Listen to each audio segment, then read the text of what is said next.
اب سوال پیدا ہوتا ہے قیام اللیل سے مراد کیا ہے؟ یہاں پہ میں تراویح کی کا جو پس منظر ہے وہ بیان کر دینا چاہتا ہوں۔ دیکھیے جیسا کہ ہم نے خطبے میں بھی دیکھ لیا، اللہ نے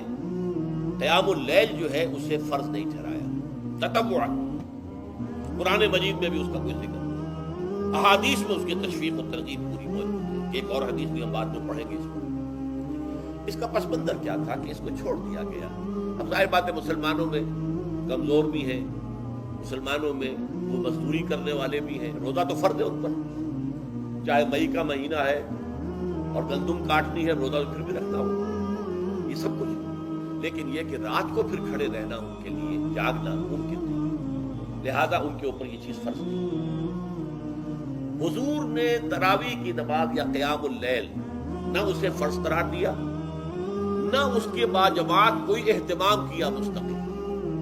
صرف 3 راتیں آپ نے جماعت کروائی ہے، اس میں 8 رکعتیں آپ نے پڑھی ہیں کہ جو آپ کا معمول تھا تہجد کا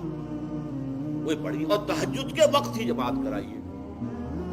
یہ ہے وہ حدیث۔ اس کے علاوہ کسی نماز تراویح جو ہے جو ہم پڑھتے ہیں 20 رکعتیں عشاء کے ساتھ متصل، اس کا کوئی ذکر نہ دور نبوی میں ہے نہ دور صدیق اکبر میں ہے، یہ دور حضرت عمر کی خلافت میں ہوا ہے، اور ہم نہیں کہہ سکتے کتنے سال کے بعد ہوا ہے۔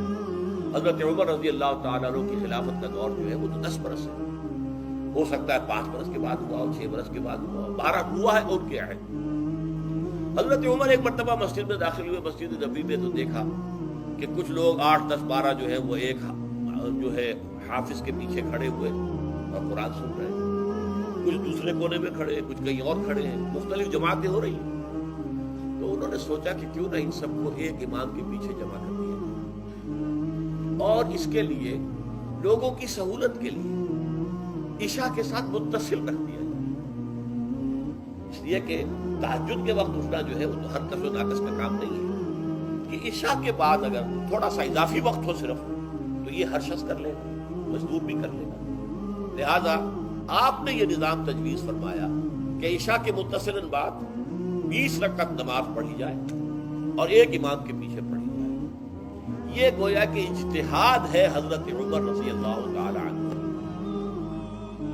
اس کو آپ نے خود بدعت بھی قرار دیا ہے، لیکن بدعت حسنہ، بدعت کس اعتبار سے؟ لغوی اعتبار سے، نئی بات، اس لیے کہ حضور کے زمانے میں نہیں تھی، تو یہ اس طریقے سے ایک نئی بات ہے، لیکن یہ بات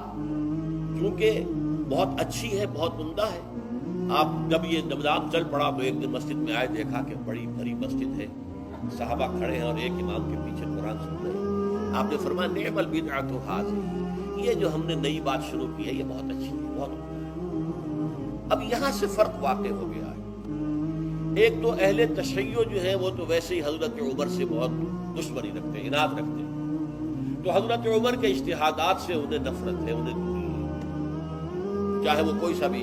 حضرت عمر کا اجتہاد۔ ہمارے ہاں اہل حدیث حضرات بھی در حقیقت حضرت عمر یا کسی اور خلیفہ راشد کے فعل کو وہ سمجھتے ہیں کہ یہ ایگزیکٹو آرڈرز ہیں، یہ ہمیشہ کے لیے نہیں۔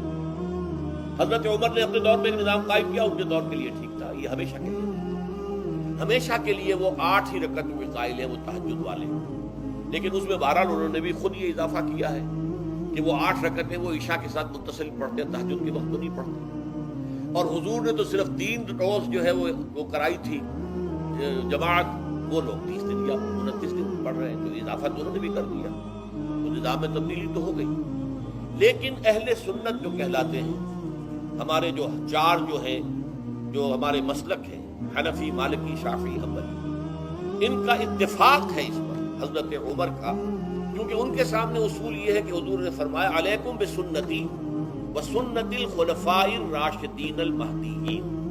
تم پر لازم ہے کہ میری سنت کو پکڑو مضبوطی کے ساتھ، اور میرے خلفاء راشدین مہدیین جو ہیں ان کی سنت کو پکڑو۔ اس اصول سے یہ 4 فقہ جو ہے حضرت عمر کے اجتہادات جو ہیں ان کو بھی پابندی سمجھتے ہیں کہ تمام عمر کے لیے، قیامت تک کے لیے امت مسلمہ پر ان کی پیروی لازم ہے، لہذا اس میں اجماع ہے۔ اور یہاں تک کہ یہ سب سے آخری جو اس میں مسلک پیدا ہوا ہے زمانی اعتبار سے، سب سے پہلے مسلک جو ہے حنفی پیدا ہوا، پھر مالکی پیدا ہوا، پھر شافعی پیدا ہوا، اور پھر حنبلی آخری۔ اور امام احمد ابن حنبل بہت بڑے محدث بھی ہیں. مسند احمد ابن حنبل جو ہے وہ بہت بڑی کتاب ہے, بہت اہم کتاب ہے, جامع کتاب ہے. تو ان کے ہاں بھی 20 رکعتیں ہیں. چنانچہ حرمین شریفین میں, سعودی عرب میں, مکہ اور مدینہ منورہ میں جو نماز تراویح ہوتی ہے اس کی 20 رکعتیں ہیں. لیکن اہل حدیث حضرات جو ہے وہ اس 8 کے اوپر اتفاق ہے. بہرحال یہ ایک اختلاف ہے جو میں نے اس کا پس منظر بیان کر دیا.